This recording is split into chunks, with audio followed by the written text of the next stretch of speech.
jungle. Audio Jungle.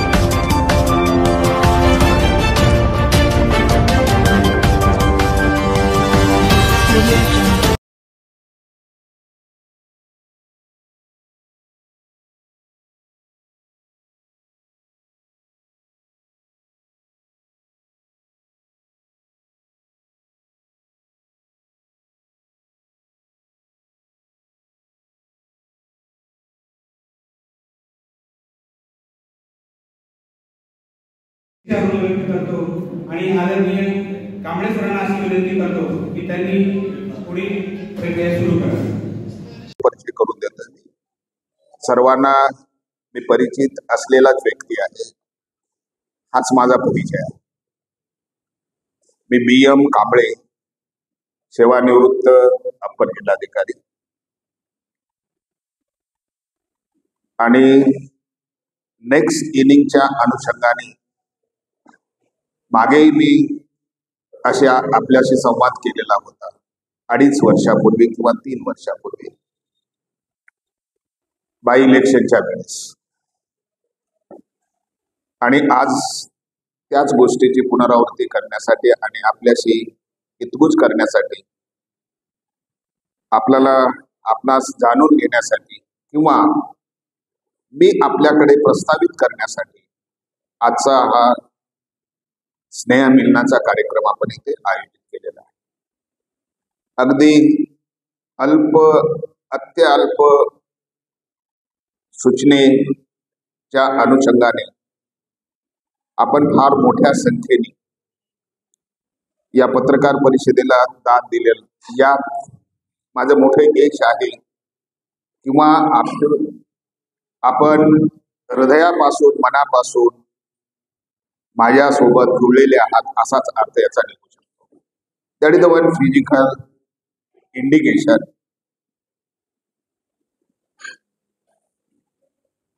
माझा विचार असा आहे की मागच्या 2.5 वर्षापूर्वी मी प्रस्तावित होत असताना कोणत्याही पक्षाचा उमेदवार असं मी समोर आलेलो नव्हतो. परंतु यावेळेस मी महाआघाडी याकडून, म्हणजे महाआघाडीमध्ये कोणकोणते पक्ष आहेत आपल्याला ज्ञात आहे. मी त्याचं एक्सप्लेनेशन करावं किंवा खुलासा करावा असं अपेक्षित आहे. आणि या आघाडीमधून इंडियन नॅशनल काँग्रेस या पक्षाचा मागणी अर्ज मी भरलेला आहे. आणि सन्माननीय पक्षप्रमुख मला कामाला लागण्याबद्दल सूचना दिल्या. म्हणजे मागच्या 3 वर्षापूर्वी अशा पद्धतीने मी बोललेलो नव्हतो, परंतु यावेळेस मी वेगळ्या कॉन्फिडन्सने आपल्याशी संवाद साधत. म्हणजे वरिष्ठ पक्षनेते, वरिष्ठ पक्षप्रमुख यांच्याकडून वेगाने कामाला सुरुवात करा अशा सूचना मिळाल्यानंतर पहिल्यांदा आपल्याशी संवाद साधावं, आपल्याशी हितगुज करावं आणि आपला प्रतिसाद मिळविण्यासाठी आपण देणारच याबद्दल मला कुठेही मनामध्ये शंका नाही. तरी परंतु आपल्याच बंधूंना आपण एकत्र बसवून, एकत्र हितगुज करून समोरची वाटचाल केल्यास अधिक यशस्वी होईल असं मला वाटतं. म्हणून येणाऱ्या काळामध्ये आपण सर्व प्रिंट मीडिया, इलेक्ट्रॉनिक्स मीडिया, सर्व चॅनलचे प्रतिनिधी यांना मी विनंती करतो आणि मनापासून इच्छाही व्यक्त करतोय की आपण भरभरून प्रेम द्यावं, भरभरून सेवा करण्याची संधी उपलब्ध करून द्यावं. लोकशाहीमध्ये पत्रकार आज रोजी तर अत्यंत महत्वाचा विषय झालेला आहे. जगात सर्वच ठिकाणी पत्रकारांचं महत्व, सर्व चॅनलवाल्यांचं महत्व अत्यंत महत्वाचं असल्यामुळे आणि लोकशाहीचा 4th पिलर आपण असल्यामुळे माझ्या भूतकाळाविषयी मी बोलण्यापेक्षा आपणाला सर्वांना ज्ञात आहे. कारण मी या नगरीचा फार मोठा किंवा या देगलूर तालुक्याच्या फार मोठ्या उपकारात आहे. का तर माझं इथे पूर्ण शिक्षण झालेलं आहे. माझी जडणघडण इथे झालेली आहे. मानवी विकासमध्ये 8वी ते 10वी आणि पदवी शिक्षण देगलूर महाविद्यालय देगलूर या कॉलेजमध्ये मी पूर्ण केलेलं आहे. किंवा आजचं डॉक्टर बाबासाहेब आंबेडकर मराठवाडा विद्यापीठ यामधून पोस्ट ग्रॅज्युएशन केलेलं आहे मी. आणि MA अर्थशास्त्र हा माझा विषय होता आहे. आयुष्याचा एकही दिवस माझ्या वाया गेलेला नाही. पदव्युत्तर शिक्षण पूर्ण झाल्याबरोबर एका नामांकित महाविद्यालयामध्ये मी राजर्षी शाहू महाविद्यालय लातूर या संस्थेमध्ये 5 वर्ष अर्थशास्त्राचा लेक्चरर म्हणून काम केलेलं आहे. म्हणजे 86 to 91. दुसरा फेज आहे MPSC ची परीक्षा पास हो समाज कल्याण अधिकारी म्हणून मी 3 वर्ष सेवा केलेली आहे. जिल्हा परिषद जालना येथे 91 to ऑगस्ट 93. दुसरी MPSC ची परीक्षा दिली. त्या MPSC च्या परीक्षेमध्ये तहसीलदार झालो. ऑगस्ट 93 जॉईन केलं तहसीलदार पदावर आणि उर्वरित सर्व काळ महसूल खात्यामध्ये घातलेला आहे. म्हणजे तहसीलदार, डेप्युटी कलेक्टर, ॲडिशनल कलेक्टर आणि शेवट म्हणजे सेवानिवृत्ती ही नागपूर भूमीमध्ये माझी झाली. जालना, औरंगाबाद, परभणी, नांदेड आणि नागपूर, बीड असा हा कालखंड. जवळपास 34 वर्षाची सेवा मी वेगवेगळ्या डिपार्टमेंटमध्ये एज्युकेशन, सामाजिक न्याय विभाग आणि महसूल विभाग म्हणजे ॲडिशनल कलेक्टर आणि डेप्युटी कमिशनर या पदावरून नागपूर भूमीमधून मी सेवानिवृत्त झालेलो आहे. आणि लगेचच मागच्या वेळेस बाय इलेक्शनची जेव्हा संधी आली त्याही वेळेस वरिष्ठांचे आशीर्वाद होते. परंतु प्रचलित परिस्थिती, तत्कालीन परिस्थिती जी काय असेल ती आपणासही ज्ञात आहे. आणि म्हणून आजची परिस्थिती आणि तेव्हाची परिस्थिती तुलना केल्यास हे सर्व बॅकग्राऊंड तुमच्या समोर आहे. म्हणून पुन्हा एकदा मी पक्षाच्या आदेशानुसार मी या नेक्स्ट इनिंगमध्ये उतरण्याचा निश्चित प्रयत्न केलेला. म्हणून आपल्याकडून भरभरून सहकार्य मिळावं एवढीच अपेक्षा या ठिकाणी मी व्यक्त करतोय. आणि आपण अत्यंत अल्प कालावधीमध्ये बोलवल्यानंतर, सूचित केल्यानंतर, विनंती केल्यानंतर आपण सर्वांनीच इथे उपस्थिती लावलेली आहे किंवा उपस्थित राहिलेला आहात हेच एक मोठं इंडिकेशन मला दिसून येतं. म्हणून अधिक न बोलता मला वाटतं एवढा या विषयावर अल्प परिचय आणि समोरची वाटचाल, थोडाफार भूतकाळाबद्दल थोडीशी मी बोललेलो आहे.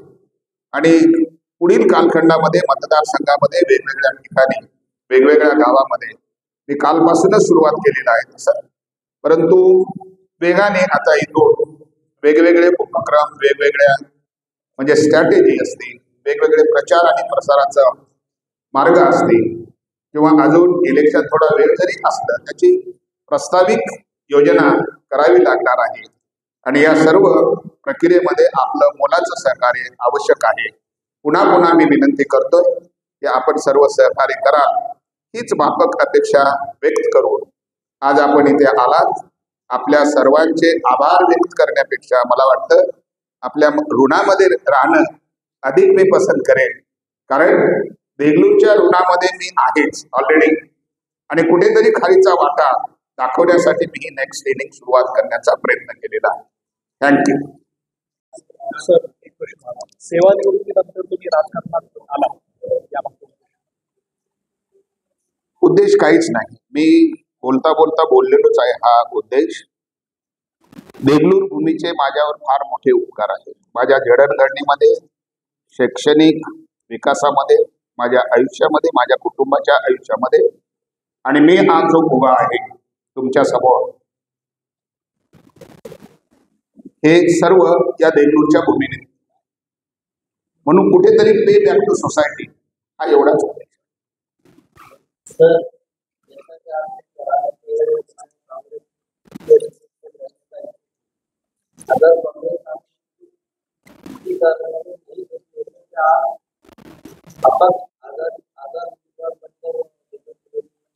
इसके बारे में आज नेगेटिव बात मैं नहीं करूंगा,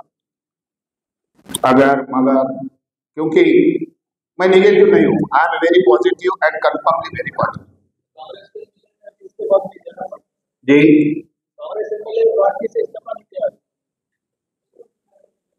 पार्डन, कांग्रेस का एमएलए अभी तक राजीनामा नहीं दे पार्टी से, तो आपको वरिष्ठ कैसा आदेश? बोले तो लोकशाही में सबको मांगने का हक है, तो मैं मांग कर रहा हूं. पार्टी सर्वांनाच पार्टी म्हणते, त्यापैकी मी एक आहे. मला असं म्हटलेलं आहे की तुम्ही कामाला लागा. बरोबर आहे जी. 35 वर्ष प्रशासकीय सेवा केला, मग तुम्हाला आता आमदार व्हावं असं का वाटलं? काय कारण आहे? नाही, दुसरं काहीच कारण नाही. मी एका शब्दात सांगितलेलं आहे, pay back to society. That is the only motive. की या भूमीने मला जे दिलेलं आहे सर्वस्वच दिलेलं आहे. पुन्हा पुन्हा मी त्याचा खुलासा करतो आहे. का देगलूरमध्ये मी शिकलो नसतो तर कदाचित या पदापर्यंत पोहोचलो नसतो. आणि कुठेतरी मी जर हेल्दी असेल तर मी का सेवा देऊ नये असं वाटतं. बरोबर आहे. आज राज्यामध्ये वेगवेगळ्या जिल्ह्यामध्ये मी प्रशासकीय अधिकारी म्हणून सेवा दिलेलीच आहे, एका नव्याने नव्हे. नेक्स्ट इनिंग मध्ये का थांबायचं हाही प्रश्न आहे ना. नाही, या जिल्ह्यामध्ये मी फार छोटा कालावधी घालवलेला आहे आणि छोटा कालावधीमध्ये अत्यंत चांगल्या पद्धतीचे जलयुक्त शिवार योजनेमध्ये मी डेप्युटी कलेक्टर EGS असताना मी हे काम केलेलं आहे. आणि हे विकासाच्याच कामाच्या अनुषंगाने मला संधी द्यावी पुन्हा एकदा काम करण्याची, ही माफक अपेक्षा, दुसरा काही उद्देश नाही. मी भविष्यामध्ये पक्षाच्या आदेशाप्रमाणे आणि पक्षाच्या ध्येय धोरणाप्रमाणे निश्चितच काम करेल. आज त्याबद्दल न बोललेलं बरं. पक्षाचा अजेंडा काय तयार होईल, बरोबर आहे, त्या हिशोबाने योग्य वेळी त्या गोष्टीचा मी खुलासा करेन. म्हणजे आज सुरुवात होत असताना सर्वच प्रश्नांची उत्तरं मला देता येणार नाहीत कदाचित. बरोबर आहे.